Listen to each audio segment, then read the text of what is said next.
Asyhadu an la ilaha illallah wa asyhadu anna Muhammadan abduhu wa rasuluh. Allahumma sholli ala Muhammad wa ala ali Muhammad amma ba'du. Fa ya ayyuhal hadirun ittaqullaha haqqa tuqatih wa la tamutunna illa wa antum muslimun.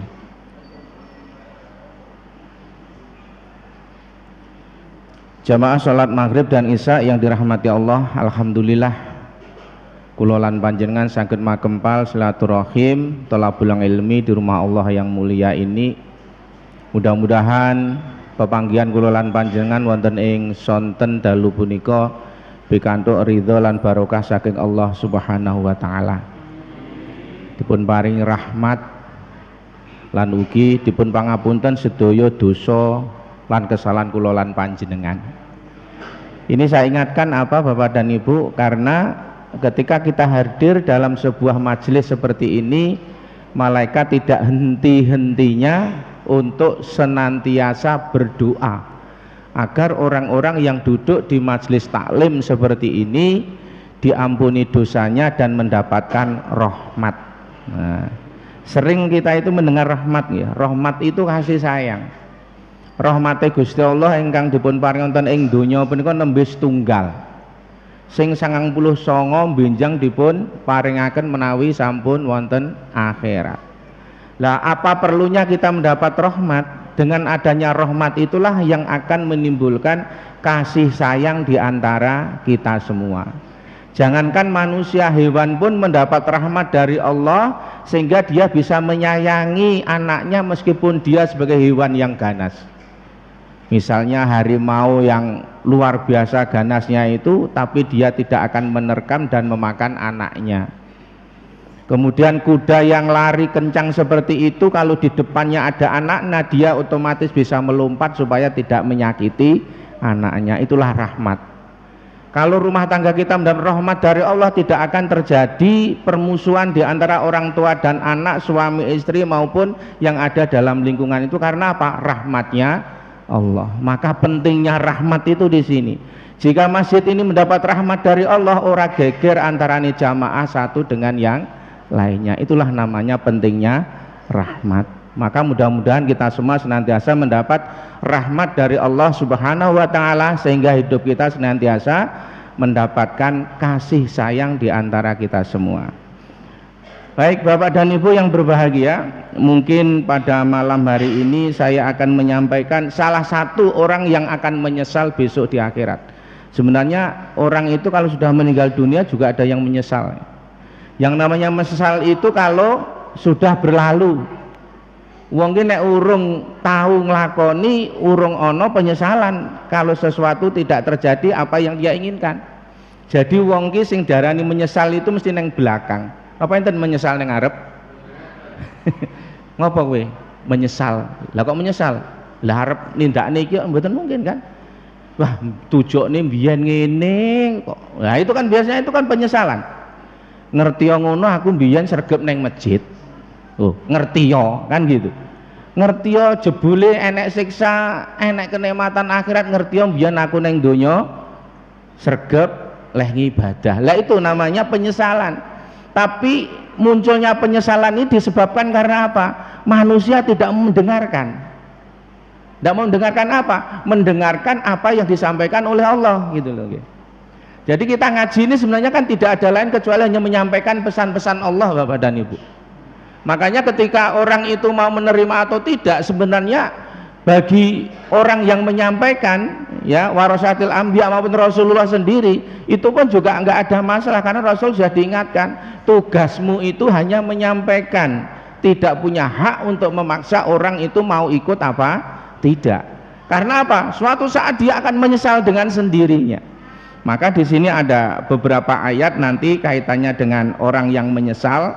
Salah satunya adalah orang yang tidak berinfak dan bersedekah.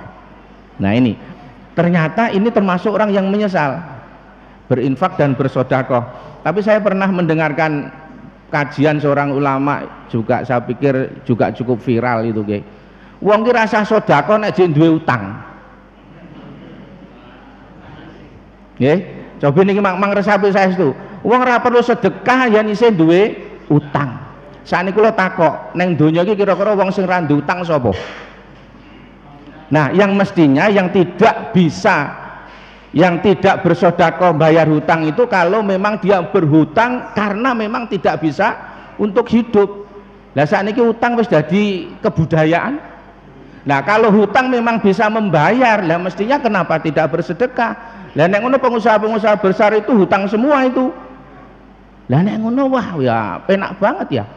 Nah gitu. Sama cara nek ora nyelaki janji ya, pegawai-pegawai itu utang.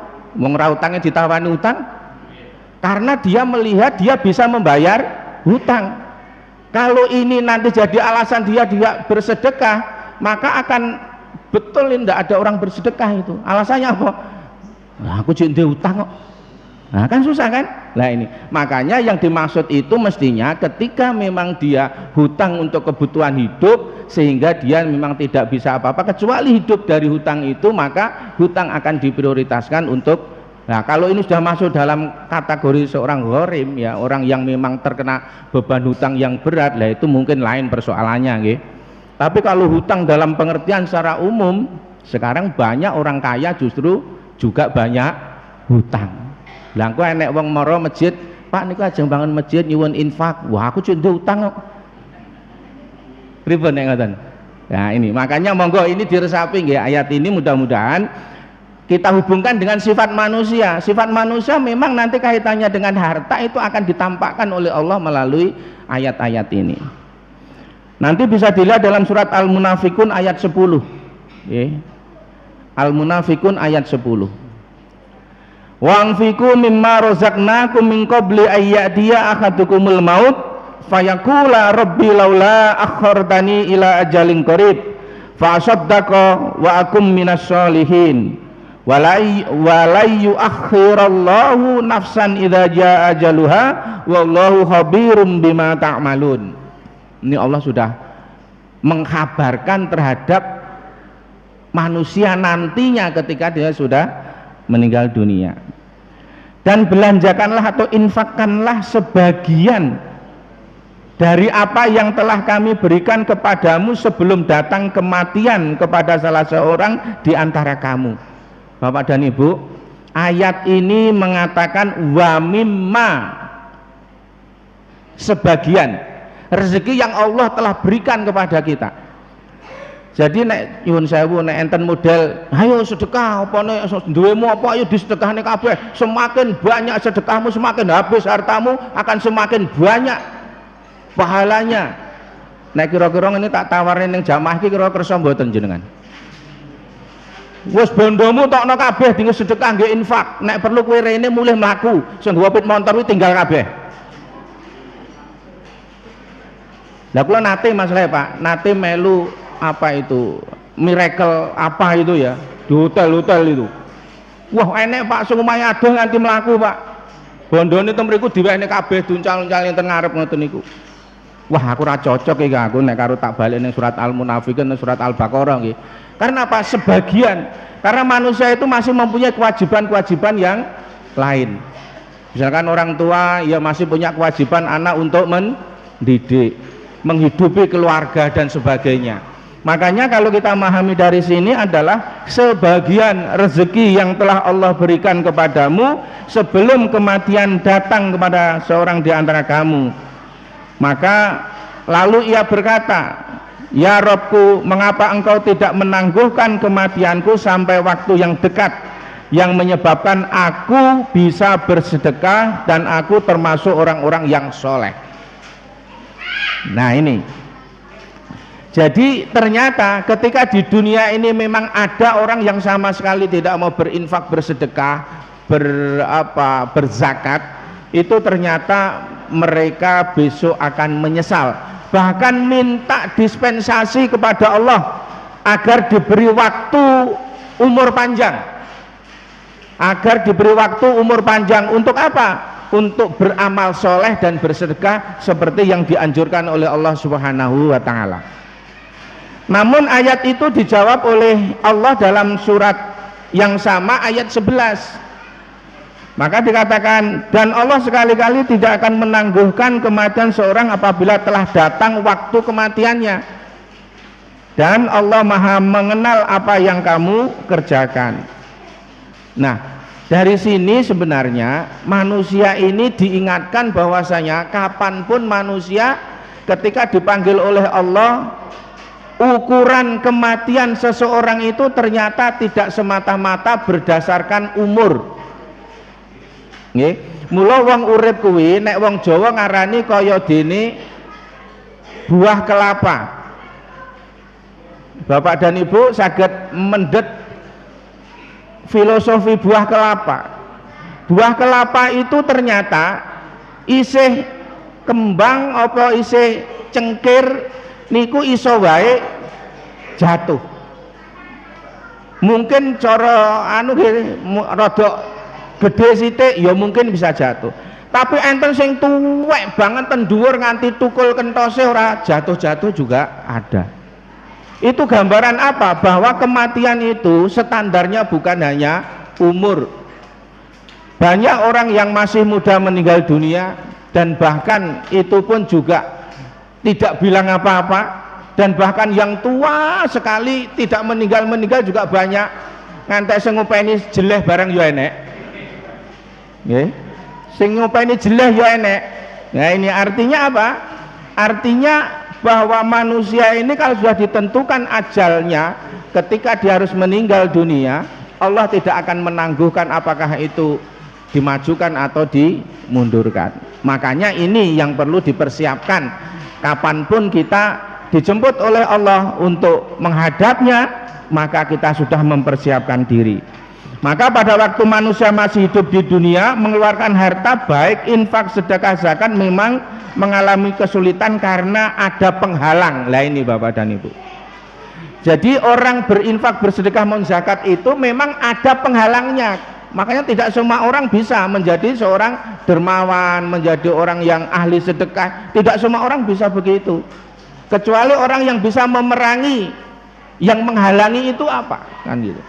Makanya di sini oleh Allah Subhanahu wa taala diberi penjelasan apa saja yang menghalangi atau sifat-sifat yang bisa menghalangi orang-orang untuk beramal soleh yang berkaitannya dengan sedekah infak ini. Maka di dalam Al-Quran nanti bisa dilihat ya, dalam surat Ali Imran ayat 14 ini salah satu penyebabnya kenapa orang kadang-kadang susah untuk berinfak dan bersedekah. Zuyyina linnasi hubbus syahawati minan nisa'i wal banina wal qanatiril muqantarati minadz zahabi wal fiddati. Nah ini wal khailil musawwamati wal an'ami wal khas dzalika mata'ul hayatud dunya. Ini loh yang kalimat yang menarik kan di sini. Dzalika mata'ul hayatid dunya. Itu adalah kesenangan dunia yang menyebabkan orang itu susah untuk mengeluarkan hartanya karena itu bagian dari kesenangan dunia. Nanti apa? Nanti diingatkan oleh Allah nanti.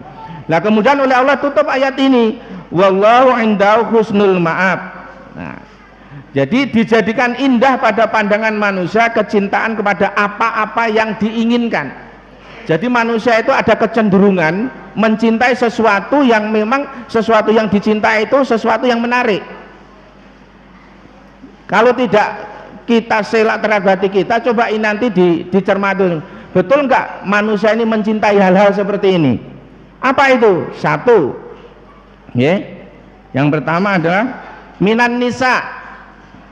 Jadi kecintaan memandang indah satu terhadap apa? Wanita-wanita. Betul enggak Pak? Jenengan tesih nek ruh wong ayu itu tertarik mboten Pak? Nek ngomong ora tertarik ketoke Bu ora percaya. Pun mboten. Lho nika memang pun mboten kepengin ngepek ngoten lho arepe. Ning nek roh wong ayu kan jek roh to, Pak. Lah nek sampean aja ngomong ora tok Bu, wis jek ayu sampean padahal umure ibuke wis umur 70 tahun nenek perawan lewat ayu ngomong jek ayu sampean kok Bu ngapusi. Ya memang kita jujur cantik, tapi kan enggak setiap ketika melihat sesuatu yang cantik kan tidak harus memiliki kan begitu. Itulah keindahan niat. Nah, ketika kita ini diingatkan seperti itu ya, orang bisa jatuh karena wanita juga karena gitu kan. Kasus yang menarik sekarang ini kan Sambo itu ya, Sambo itu salah satu unsurnya kan mungkin juga ada yang di dalamnya seperti ini. Saya hanya melihat di media saja ya, saya juga nggak tahu. Nah ini makanya ini yang kedua apa, kecintaan kepada anak-anak. Orang kalau sudah berkeluarga sudah otomatis naluri dia ini kepingin memiliki keturunan. Jangankan kita, Nabi Ibrahim saja yang sudah lama belum memiliki keturunan, belum punya anak, dia kepingin memiliki anak, bahkan dia berdoa sampai ratusan tahun. Maka ini pelajaran yang menarik Pak, berdoa itu jangan kok mengharap saat ini berdoa kemudian datang. Orang sekelas kita sing roh dosa-dosa je iso ngingeti, Nabi Ibrahim saja orang pilihan Allah leh ndonga nganti ratusan tahun. Maka jangan cepat-cepat menganggap bahwa ketika doa kita belum dikasih terus bersuudzon kepada Gusti Allah iki piye to? Tak rewangi saiki mbiyen ra tau pengajian, saiki pengajian, ra tau ning masjid saiki ning masjid, dhisik rung salat saiki salat, mbiyen rung poso saiki poso, ndonga kanthi nyonyor kok ra kabul-kabul. Lah ini penyesalan kan.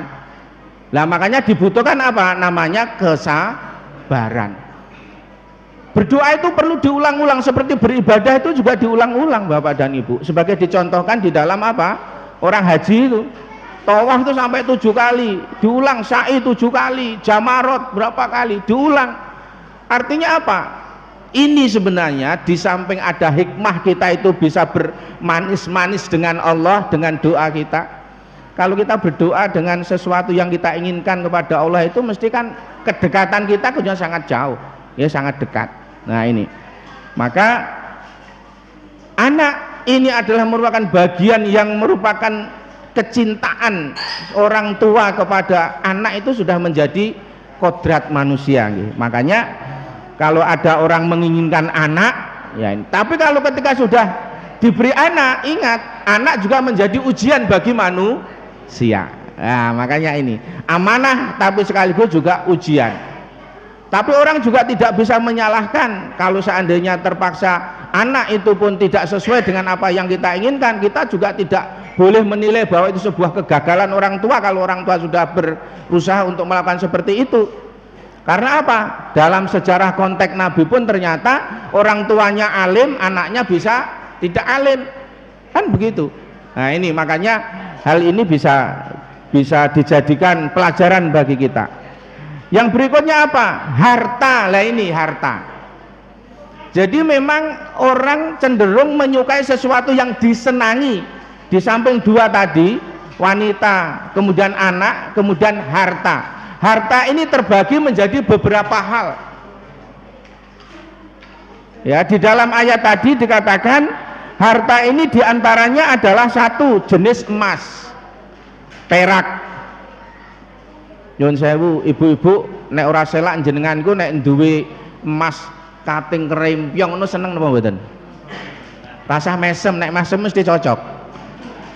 Pak, mulon jenengan nek ajeng nambah tresnane ibu, mengke ben sasi mang tumbas nih emas. Mengke kan terus wah wis luar biasa. Karena ini memang bagian salah satu kecintaan manusia, terutama wanita kan gitu. Makanya sekarang orang itu bisa berinvestasi menyimpan hartanya dengan emas. Kalau orang yang paham tentang sirkulasi keuangan gitu. Nah ini emas, perak. Kemudian yang berikutnya apa? Kuda pilihan. Kuda pilihan. Kuda pilihan dulu itu orang mempunyai kuda itu sebuah kebanggaan. Tapi sekarang istilahnya cara sakniki niku ya kendaraan ngoten lho, Pak. Nek mboten selak uang niku jane wis duwe kendaraan, ning ketika metu kendaraan sing luwih anyar modele baru mesti kaya ya kepengin. Wong Avanza kuwi mbiyen zaman semono ketok apik banget. Bareng kalah karo Nova Expander saiki metu Avanza anyar kok. Dan manusia juga tertarik. Dan saya pernah tanya sama apa itu sales itu, di Solo itu 1 bulan ribuan mobil yang terjual. Lah terus mobil lawas-lawas kan yang dia sing ceri bongsone terus neng dio neng ini rapati seliwar cemil montore do anyar kabeh.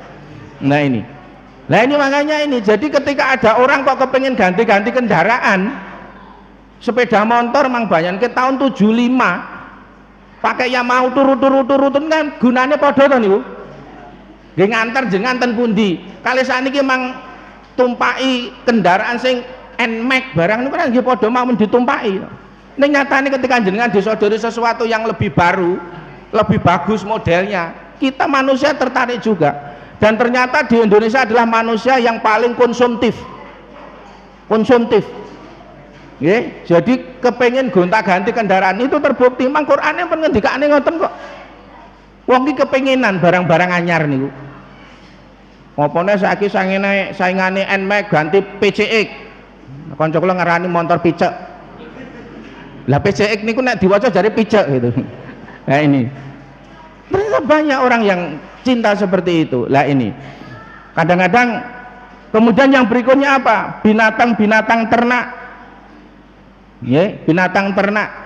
Petani-petani itu nek petani biasanya kepengen sapi, pengen kambing dan seterusnya. Kambing satu kepengen kambing dua pengen tiga, pengen berapa banyak sekali. Duwe sapi siji kepengen loro kepengen telu, papat dan seterusnya. Duwe sapi 10 engko nek wis nyelaki Idul Adha wis mikir, waduh sapiku 10 engko payu kabeh ya. Oh. Itu ternyata bisa saja terjadi kan. Nah ini makanya sebenarnya itu semua memang menjadi sesuatu yang indah bagi manusia dan memang di Quran sudah disinggung. Kemudian yang berikutnya apa? Sawah ladang. Sawah ladang niku jane tempat penjaharian, Pak. Wong nek ra selak wis duwe sawah 1 hektar kepengin 2 hektar, kepengin 3 hektar, bahkan puluhan hektar. Wis duwe puluhan hektar ora digarap aja dikepengin meneh. Nah ini nyatanya banyak juga kan orang beli ratusan hektar, ora dikapak-kapak nih. Umpamanya karena hanya kepinginan saja. Nah, tapi ini bisa dipahami tempat untuk bekerja itu bisa saja usaha. Jadi dengan punya usaha satu kepengen berkembang lagi, berkembang lagi. Itu memang keinginan manusia dan itu wajar. Nek jenengan orang kepengen berkembang ya mestinya tidak akan bisa berkembang dengan baik. Nyatanya sekarang muncul namanya usaha franchise. Wong nek wis iso franchise niku wis penak banget, Pak. Gur dodolan tok ben sasi wis diwenehi royalti. Wah, sotone enak. Akhirnya yang dijual apanya? Bumbunya. Kamu berani berapa? 100 juta setiap bulan masih dikasih. Nah ini, jadi orang itu ternyata Quran juga memberi sinyal seperti itu. Wis duwe sawah ladang kepenginnya banyak terus, punya usaha satu kepenginnya usaha yang lain lagi. Begitu seterusnya. Neng kadang-kadang wong nek rakus kepengen ini malah remuk kabeh. Nah ini makanya itu semua harus diimbangi dengan syukurnya kepada Allah. Ada tanggungan-tanggungan di balik harta yang ia miliki. Itu ada apa? Ada sedekah, infak, zakat itu. Makanya yang susah nanti kalau menghitung zakat niaga seperti ini memang agak berat itu. Nah, oleh sebab itu di sisi yang lain Bapak dan Ibu, kalau tadi sifat-sifat itu yang muncul dalam diri manusia yang menjadi keinginan manusia, maka di ayat yang lain juga disebutkan kenapa orang juga susah untuk berinfak, bersedekah maupun berzakat. Ternyata ada penghalang yang lain di dalam surat Al-Adiyat ayat 8. Allah ngendika wa innahu lihubbil khairi lasyadid, dan sesungguhnya dia sangat bakhil karena cintanya kepada harta. Jadi orang itu memandang harta itu berbalik, logika yang berbalik. Ketika orang ditanya, bapak-bapak, ibu-ibu, jenengan cinta dumateng harta? Betul. Kalau Anda cinta itu maksudnya cinta selamanya apa cinta di dunia saja? Kalau cinta hingga akhirat, harta itu dimanfaatkan untuk kehidupan akhirat apa di dunia saja? Kan gitu. Makanya ketika logika ini dibalik, ketika orang itu mencintai hartanya hanya di dunia, maka dia akan menjadi orang bakhil. Karena apa? Tidak akan dikeluarkan kecuali hanya untuk menumpuk-numpuk harta.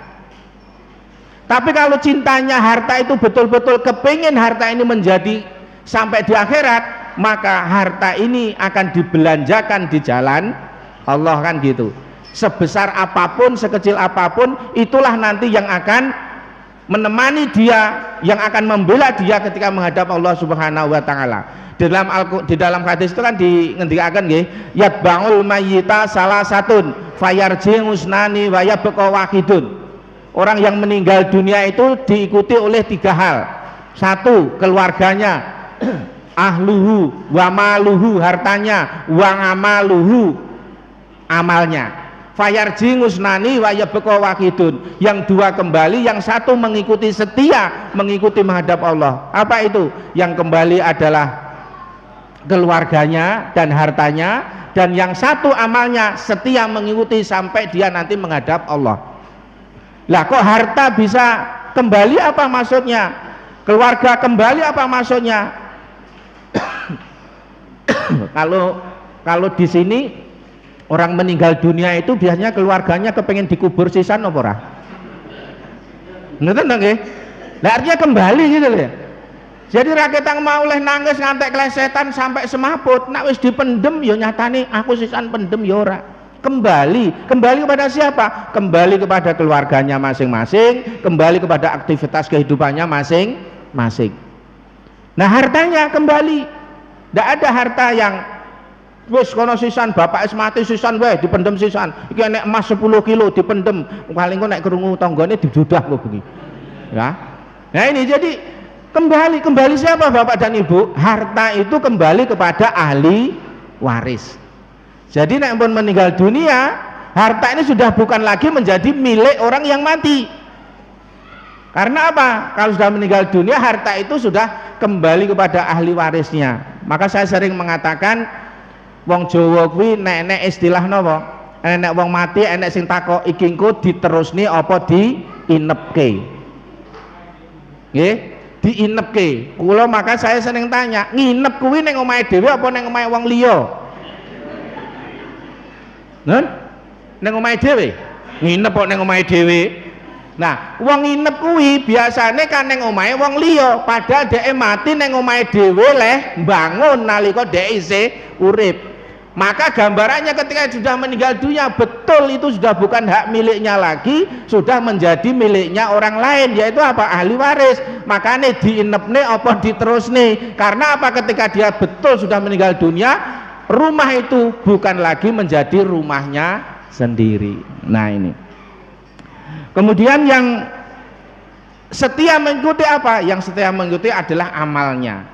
Makanya besok yang akan menentukan seorang bahagia atau sengsara ketika nanti menghadap Allah Subhanahu wa taala di surga atau di neraka, maka amal itulah yang sangat menentukan nantinya. Yang amalnya lebih berat dari amal jeleknya, maka dia punya kenikmatan yang abadi di surganya. Nah, yang ketiga apa? Yang menyebabkan susah untuk berinfak dan bersedekah, dalam surat Al-Fajr ayat 20. Kalau tadi Al-Adiyat ayat 8, ini Al-Fajr ayat 20. Apa yang disampaikan oleh Allah dalam hal ini? Wa tuhibbunal mala hubban jam'a. Dan kamu mencintai harta benda dengan kecintaan yang berlebihan. Nah, ini berlebihan. Tapi manusia juga tidak boleh brah-breh. Brah-breh wis pokoknya ora hitungan. Ya tetap harus pakai perhitungan. Nah, ini. Kemudian padahal Allah menjelaskan bahwa kebaikan, kemakmuran, kebahagiaan akan didapat oleh manusia apabila mau menafkahkan harta yang dicintainya, mencapai kesempurnaan keimanan seseorang, keislaman seseorang ketika dia berani mengeluarkan hartanya di jalan Allah. Ini dalam surat Ali Imran 92. Lang tanalul birra hatta tunfiku mimma tuhibbun wa ma tunfiku min syai'in fa innallaha bihi alim. Kamu sekali-kali tidak sampai kepada kebajikan yang sempurna sebelum kamu menafkahkan sebagian harta yang kamu cintai, dan apa saja yang kamu nafkahkan maka sesungguhnya Allah mengetahui. Nah, ini makanya ketika orang sudah terbiasa berinfak dan bersedekah, maka sebenarnya di situ dia juga akan mendapatkan kebahagiaan. Karena apa? Yang ia keluarkan itu bukan Allah yang akan mengambil dalam bentuk fisiknya, tapi yang dia keluarkan itu justru akan memberikan kesejahteraan kepada sesama manusia. Coba Pak, bayangkan saja ketika panjenengan berinfak bersedekah di masjid ini, Apakah Allah mengambil harta ingkang panjenengan dalaken? Kan tidak. Tapi justru harta yang kita keluarkan di sini ini adalah untuk kebahagiaan dan kebaikan orang lain, termasuk kebaikan termasuk sarana masjid ini. Nah, misalkan ini belum selesai, nanti kalau infak semakin banyak kan mungkin saya yakin ini masjid dinaikkan, karena mungkin di sini jamaahnya sudah nggak cukup lagi, ya, kesadaran untuk beragama semakin tinggi. Ya, tak tonton yang rumah mau serene uang neng rumah ini neng masjid kabeh, ya. Nanti kalau orang di rumah sudah tidak ada, semua ke masjid semua, saya yakin masjid nggak muat, ya, nggak muat. Tapi kita jangan ngomong nggak nggak mungkin Pak, jangan bilang nggak mungkin, bisa saja mungkin, ya, karena kita tahu rencana Allah kan. Wong kula riyen nggih mboten kenal jenengan iki neng masjid, saiki do neng masjid toh. Diben pertama kae jek masjid elik kae ora enek ngene iki wong-wong ngene iki. Saiki masjid apa kan do teko kabeh kan. Lah besok nek lantai 4 berarti semakin semua datang itu. Ya. Nah, inilah yang namanya keberkahan, Pak. Datangnya jenengan ini membawa keberkahan. Datangnya panjenengan ke masjid ini membawa keberkahan. Keberkahan buat apa? Keberkahan buat lingkungan. Jadi ketika panjenengan mungkin datang ke sini saya ngomong bintu tersinggung, jangan tersinggung. Justru kedatangan jenengan membawa keberkahan masyarakat. Karena apa? Saya yakin dalam ayat itu kan dikatakan ya, jikalau dalam sebuah negeri ya, atau dalam sebuah kampung mereka beriman dan bertakwa, walau anna ahlal qura amanu wattaqau lafatahna alaihim barokatim minas sama'i wal ard. Makanya Allah akan membuka apa? Keberkahan yang datang dari langit dan bumi. Jadi semakin banyak orang datang ke masjid, semakin banyak orang mendekat kepada agama, maka disitulah nanti keberkahan masyarakat akan didapat. Nah ini, dengan apa buktinya? Ya hidupnya semakin tentram, semakin bahagia. Biyen nak neng omah, urung tau neng masjid, sangger tekan omah padu karo bojone. Saiki bareng wis tau neng masjid, sregep neng masjid, bojone arep nesu rawani. Wah bapaknya kok masjid ingin nek sesuk nek aku nesoni engko tak didongakne aku cilaka. Wah gitu. Jadi semakin apa? Meningkat, semakin hormat sama suaminya, suaminya juga semakin dekat dengan keluarganya. Karena apa? Ada keberkahan, karena di situ ada pengajian. Saya sampaikan Bapak dan Ibu, Rasulullah membangun Madinah itu diawali dengan membangun masjid. Membangun masjid, Pak, bukan apa-apa. Terus yang kedua adalah mempersatukan kaum muhajirin dan ansor, pendatang dan yang mukimin. Jadi nek cara sakniki ngoten, warga mrikin kan ora kabeh asli wong Klemboran toh. Nah, banyak yang pendatang. Lah, itu masjid dijadikan tempat untuk mempersatukan itu. Ojo kok pilihan ketua takmir kula kelingan lho riyen, nggih. Pilihan ketua takmir niku kudu menunjukkan KTP asli. Wah, lain KTP asli. Jadi nek ora KTP asli ora oleh dadi pengurus takmir. Wah, ngene iki masjid ora bakal maju gitu. Nah, itu ya. Nah, itu ada itu masjid seperti itu, saya dilapori, Pak, penggunaanku masjidnya lucu ngopo. Jadi pendatang-pendatang oleh dadi pengurus. Wah, ya mudah-mudahan itu tidak terjadi lagi. Karena apa? Mereka saling, masjid itu kan rumah orang yang bertakwa. Innama ya'muru masajidallahi man amana billahi wal yaumil akhir. Jadi yang memamurkan masjid adalah orang-orang yang beriman dan percaya pada hari akhir dan mendirikan sholat. Artinya siapapun bisa datang ke masjid, ini rumahnya orang-orang yang bertakwa. Sehingga orang yang bertakwa itu kalau datang ke masjid, mereka akan merasa aman dan nyaman, bahagia hatinya, tentram hatinya. Kalau nek sampean tindak ten masjid kok isih gelisah, sepet-sepet di rehab nggih, Pak. Nggih. Iki ketoke rada atine rada piye ngoten lho nggih. Kula ndang banyak-banyak beristighfar. Lanjeng ben mawon kula paringi carane amalan-amalan untuk apa? Membuka hati biar hati ini bisa bersih sehingga bisa menerima apa? Hidayah dari Allah dengan mudah. Nah itu. Nah, mula alhamdulillah pun titon wau. Dereng. Ampun nggih. Nggih, mungkin nek kliwat jenengan dadi ora ikhlas lho Mas nggih. Jadi pun alhamdulillah, mudah-mudahan sedikit ini bisa membawa manfaat. Jangan sampai kita menjadi orang yang menyesal di kemudian hari. Hanya satu amalan yang namanya infak maupun sedekah. Lah nek wis ora duwe bondo apa-apa sedekah kan kena liya to Pak. Gawe senenge wong liya niku sedekah lho Pak. Jadi jenengan menerima orang lain menjadi bahagia itu juga sedekah. Nek nganti orang duwe apa-apa, senyum saja jadi sedekah panjenengan. Mula latihan senyum yo nek ora duwe apa-apa. Ya, jadi ben ora nganti besok ora duwe ngamal sedekah. Niku mawon yang saya kalau aturaken nyuwun pangapunten wonten kalepatan. Billahi taufik wal hidayah. Assalamualaikum warahmatullahi wabarakatuh.